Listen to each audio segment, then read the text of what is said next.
지난주에 제가 어느 인터넷 신문을 보았습니다. 평소에는 잘 읽지 않는 신문이었는데 의외로 좋은 기사들이 많이 있었습니다. 한 기사는 왜 우리나라의 출산율이 낮은가 하는 문제를 다루는 그런 글이었습니다. 우리도 잘 알다시피 한국에서는 자식을 키우기가 힘들기 때문에 출산율이 낮다고 생각하지 않습니까? 그런데 이 칼럼니스트는 이 문제를 좀 더 깊이 진단했습니다. 사람들의 마음에 항심이 없기 때문이다. 다시 말하면 마음이 편하지 못하기 때문이라는 것입니다. 사람이 마음이 편하고, 다시 말하면 마음이 행복해야 결혼도 할 것이고 자식도 키울 것이고 이렇게 될 것인데, 마음이 편하지 못하니까 자식을 낳으려고 하지 않는다는 것입니다. 그리고 또 다른 기사는 기러기 아빠에 대한 기사였습니다. 우리가 알다시피 기러기 아빠들이 생기는 이유는 우리의 높은 교육열 때문이 아닙니까? 그런데 이 기자는 또 다른 원인이 있다고 지적을 했습니다. 여성들이 가족관계를 깊이 하려는 그런 생각을 하기 때문이라는 것입니다. 며느리로서, 아내로서의 의무를 피하려고 하다 보니까 외국에서 공부하는 자식과 같이 머물게 된다는 것입니다. 다시 말하면 여성들이 마음이 편하지 못하기 때문에 이런 일이 생긴다는 것입니다. 이 해석에 대해서 우리가 동의할 수도 있고 동의하지 않을 수도 있지만 한 가지 분명한 것은 우리의 마음이 그다지 편하지 않다는 얘기입니다. 우리의 마음이 행복하지 못합니다. 왜 우리 민족이 다른 민족보다도 유별나냐? 아마 마음이 편하지 못하기 때문이 아니냐라고 생각하는 것입니다. 왜 우리는 핸드폰을 새 모델로 바꾸는 속도가 그렇게 빠르냐? 또 민심이 예측하기가 힘드냐? 그래서 지난 선거에서는 여당을 지지했던 사람들이 이번 선거에서는 야당으로 돌아섰습니다. 그러나 이 다음에는 어디로 갈지 예측의 향방을 알 수가 없습니다. 우리는 응원을 하든 운동을 하든 정치를 하든 데모를 하든 그것이 유별나야만 하는 이유가 그러지 않으면 마음에 차지를 않기 때문이라는 것입니다. 마음에 차지를 않아요. 마음을 어디에 두어야 할지 모릅니다. 제가 신앙생활을 하면서 느끼는 것은 마음이 편해야 의를 행할 수 있다는 사실입니다. 마음이 편해야 누구를 사랑할 수도 있고 양보할 수도 있고 인내할 수도 있고 친절을 베풀 수도 있지, 마음이 편하지 못하면 작은 친절도 베풀지 못합니다. 우리가 운전을 하다가 누가 깜빡이를 켜고 들어오려고 할 때 우리의 마음이 편안하면 들어오십시오 하고 양보를 하지만 마음이 안 편하면 그대로 들어오려고 하든 말든 그대로 전진을 합니다. 그리고 저 옆 사람이 나를 쳐다볼까 봐 옆을 보지 않습니다. 앞만 보고 있습니다. 왜 한국에는 자동차에 썬팅을 그렇게 많이 했느냐? 옆에 운전자가 쳐다보지 못하도록 하기 위해서 그런 것이 아닌가, 그렇게 생각을 합니다. 우리의 이 작은 기분이라는 것이 그만큼 우리의 행동에 영향을 미칩니다. 그렇다면 우리의 신앙생활에도 영향을 미칠 수밖에 없는 것입니다. 기분이라는 것이 이처럼 중요합니다. 그러나 우리의 신앙이 기분에 좌우되도록 내버려둘 수 있느냐? 그럴 수 없지요. 그럴 수 없습니다. 그러나 그렇게 되는 것을 어떻게 합니까? 그만큼 우리는 연약한 존재입니다. 그러므로 신앙은 중심의 문제예요. 신앙은 결국은 마음의 문제예요. 마음에 성령이 계시는 것이고 내 마음에 평강이 있어야 되는 것이고 성령이 나를 도우셔야 되는 것이고 성령의 열매는 결국은 성령의 도움으로만이 맺을 수 있는 것입니다. 내 의지로 할 수 있는 것이 아닙니다. 성령이 도와주셔야 되는 것이고, 그래서 우리가 기도하는 것, 성령의 능력을 구하는 것은 매일 필요한 것이고 낮이든 한낮이든 저녁이든 아침에도 예수, 한낮에도 예수, 해질 때도 예수, 아침에도 기도, 한낮에도 기도, 해질 때도 기도. 그렇게 살 수밖에 없는 이유는 주님이 나를 도와주시지 않으면 내가 지극히 작은 의로운 행동조차도 할 수가 없기 때문에 그런 것입니다. 어떻게 보면 기도를 안 하고는 살 수 없는 사람은 그만큼 연약하기 때문에 그런 것입니다. 기도하지 않고는 자기의 혈기를 이길 수 있는 길이 없고, 기도하지 않고는 자신의 연약한 마음을 극복할 수 있는 길이 없습니다. 기도 이외에는 방법이 없습니다. 예수님도 말씀하셨습니다. 제자들이 왜 우리는 그 귀신을 내어쫓지 못했습니까?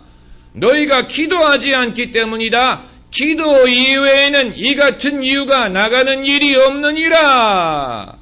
예수님도 하나님의 아들이시지만 기도하셨습니다. 새벽에 기도하시고 밤이 맞도록 기도하시고, 예수님도 사람으로 오셨을 때는 기도 이외에는 하나님의 뜻을 행할 수 있는 방법이 없었습니다. 하물며 우리가 예수님을 믿고 하나님을 믿지만 기도 이외에 어찌 이 모든 일을 할 수 있을 것이라고 생각합니까? 우리는 결코 우리의 힘으로 우리 자신을 이길 수 없습니다. 우리의 힘으로 우리 자신을 이길 수 없습니다. 그러므로 자기의 성질을 이기는 사람은 성을 차지하는 장수보다도 낫다 그랬는데, 성을 차지하는 것은 오히려 쉬울 수 있습니다. 그러나 자기의 마음을 다스리는 것은 장수도 함부로 할 수 있는 일이 아닙니다. 사람의 마음이라는 것은 그런 것입니다. 우리는 우리의 기분이 나쁜 이유를 외부에서 찾으려고 할 수 없습니다. 어느 목사님이 북한을 방문하셔서 길에서 담배를 피는 소년을 보았어요. 그래서 너는 왜 그 어린아이가 담배를 피우냐? 그랬더니 그 아이가 대답하기를 마음이 괴로워서 그렇습니다. 그러더니, 그래서 너는 왜 마음이 괴로우냐? 그랬더니 통일이 안 돼서요. 이렇게 대답을 하더라는 것입니다. 그 시점에는 이제 그의 말을 얼마 정도 받아들일 수 있는지를 의심할 수밖에 없지요. 그러나 우리도 그렇게 생각할 때가 있지 않습니까? 전혀 말이 안 되는 데에서 우리가 기분 나쁜 이유를 찾는 때가 있습니다. 전혀 말이 안 되는 그런 이유로 우리가 기분이 나쁘다고 생각을 할 때가 있다는 것입니다. 그러니까 남편이 집에 와서 아내에게 퉁명스럽게 대합니다. 아내가 궁금하게 생각합니다. 왜 남편이 기분이 나쁠까? 그런데 지금 남편이 왜 기분이 나쁘냐? 자기 아내가 내 마음을 몰라주기 때문에 그런 것입니다.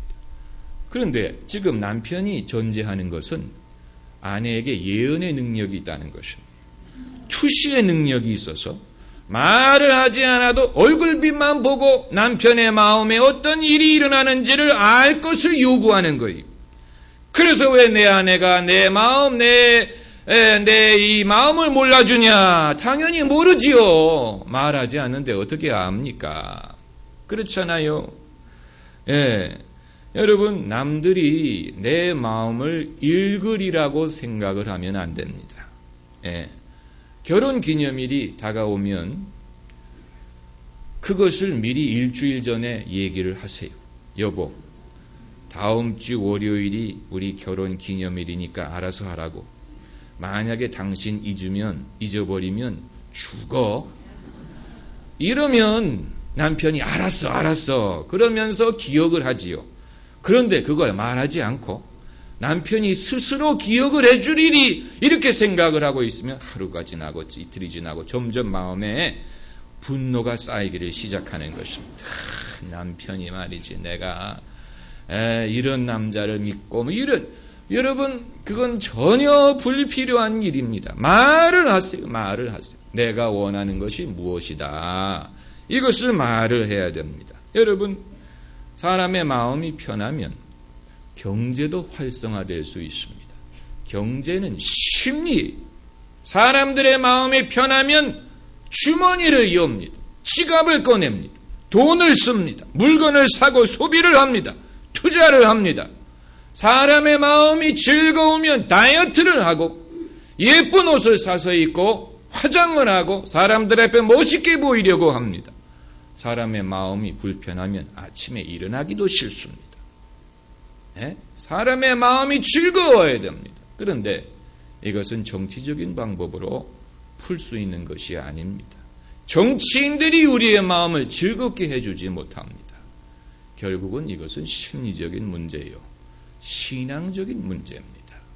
그렇기 때문에 우리가 주님을 믿고 섬기는 것은 주님의 혜택을 위한 것이 아니고 우리의 혜택을 위한 것이고 우리의 유익을 위한 것입니다. 내가 예수 믿어서 최대 수혜자는 나 자신이에요. 나의 구원을 위하여 예수님을 믿는 것입니다. 예수님을 믿어서 가장 복을 받는 사람은 나 자신입니다. 거기에서 시작하는 것입니다. 내가 기도해서 가장 복을 받는 사람은 나 자신이에요. 남을 위해서 기도하라는 것이 아닙니다. 기도해서 가장 은혜 받고 가장 그것이 기쁨이 되는 것은 내 자신이 여기에서부터 우리가 시작하는 것입니다. 그래서 너희가 내 이웃을 내 몸과 같이 사랑하라. 자기 몸을 사랑하지 않고 자기 자신을 사랑할 줄 모르는 사람이 남을 사랑할 수 있겠습니까? 내 이웃을 내 몸과 같이 사랑하라. 그러면 우리의 마음이 불편할 때는 어떻게 해야 되느냐? 오늘 본문에 사무엘 선지자에게 두 아들이 있었는데 이름이 요엘과 아비야. 이들도 그 아버지를 이어서 사사가 됩니다. 사사라는 것은 판관입니다. 임금이 생기기 전에 이스라엘을 다스린 판관입니다. 그런데 불행하게도 그 아들들이 아버지만 못했습니다. 그래서 이스라엘 백성이 그 사무엘의 아들들에 대해서 불만이 많았습니다. 그래서 오늘 본문을 보면은 사무엘에게 다가와서 뭐라고 요청을 하느냐면은 당신은 늙었고 당신의 아들은 당신만 못하니 우리에게 임금을 세워달라고 요청을 합니다. 그 말을 듣고 사무엘이 마음이 언짢아요. 당연하지요. 자식을 이길 수 있는 부모가 어디 있습니까? 그래서 백성들이 와서 임금을 세워달라는 말은 당신의 아들들이 우리의 마음에 차지 않는다는 말이에요. 그 말을 듣고 사무엘이 당연히 마음이 언짢을 수밖에 없습니다. 그래서 6절 말씀을 보면은 우리에게 왕을 주어 우리를 다스리게 하라 한 그것을 사무엘이 기뻐하지 아니하여 마음이 언짢았어요. 아들을 거부하는 것은 자신을 거부하는 것과 마찬가지. 그런데 여기에서 우리가 믿음의 사람의 모습을 볼 수 있습니다. 사무엘이 기뻐하지 아니하여 여호와께 기도하매. 만약에 이 시점에서 사무엘이 백성들과 다퉜다든가 당신들 그럴 수 있느냐? 내가 이처럼 당신들을 위해 봉사했는데 이렇게 나올 수 있느냐? 이렇게 한다고 해서 마음이 즐거워지는 것이 아닙니다. 그렇기 때문에 사무엘은 골방에 들어가 하나님에게 기도합니다. 그랬더니 하나님이 응답을 주시는데 7절 말씀에 여호와께서 사무엘에게 이르시되 백성이 내게 한 말을 다 들으라. 의외의 말씀입니다. 여러분, 우리는 하나님의 음성을 어떻게 분별할 수 있느냐? 하나님의 음성과 내 생각을 착각하지 않고 하나님의 음성을 분별할 수 있는 길 중에 하나는 내 생각과는 정반대의 생각. 내가 전혀 스스로 죽었다 깨나도 스스로 생각할 수 없는 그런 생각이 떠오를 때 그때 그것이 하나님의 뜻인 줄을 알 수가 있는 것입니다. 그러니까 지금 사무엘이 백성들의 요청하는 것을 듣고 마음이 상해서 기도를 했는데 하나님이 그에게 대답하시기를 백성들이 내게 구하는 것을 다 들어주라. 의외의 대답이지요. 그러나 여러분, 여기에 사무엘이 자신의 번민을 극복할 수 있는 비결이 있는 것입니다. 여러분, 우리는 사람들과 줄다리기를 하고 그들과 맞서고 누구의 뜻이 이루어지느냐 서로 대립의 관계에 있을 때는 마음이 늘 불편할 수밖에 없습니다. 그런데 예수님께서 왜 구하는 자에게 주고 구워달라 하는 자에게 주고 오리를 가자 하면 십리를 가지고 겉옷을 달라 하면 속옷까지 주라고 말씀을 하시느냐? 이것은 그 대립의 관계에서 우리의 마음의 원망이든 마음의 불편함이든 번민이든 이것을 이길 수 있는 길이 바로 거기에 있기 때문에 그런 것입니다. 하나님의 주시는 평강은 세상이 주는 평강과 다릅니다. 그러므로 마음의 번민이 있어서 사무엘이 기도했을 때 하나님이 의외의 대답을 하시는 것입니다. 백성들의 구하는 것을 다 주어라. 이것을 통해서 사무엘은 이 시련을 극복하는 것뿐만이 아니고 자유함을 얻을 수 있는 길을 얻게 되는 것입니다. 할렐루야. 그리고 이어서 하나님이 하시는 말씀이 그들이 너를 버림이 아니요 나를 버려 자기들의 왕이 되지 못하게 함이니라. 다시 말하면 사무엘아, 네가 지금 마음이 불편한 것처럼 나도 마음이 불편하다. 백성들의 완악함 때문에 너의 마음이 괴로운 것처럼 나도 백성들의 완악함을 보고 나도 괴롭다. 그러나 나도 그들을 인내하고 참는다. 너도 참아라. 이렇게 말씀하시는 것입니다. 여러분, 하나님이라고 해서 당신의 뜻하는 것이 다 이루어질 줄로 생각하지만 그렇지 않습니다. 우리를 보세요. 우리가 하나님이 원하는 대로 다 됩니까? 안 되는 면이 많지요. 하나님 말씀 안 듣고 안 믿고 안 순종하는 게 얼마나 많아요. 그걸 하나님이 인내하고 계시는 것입니다.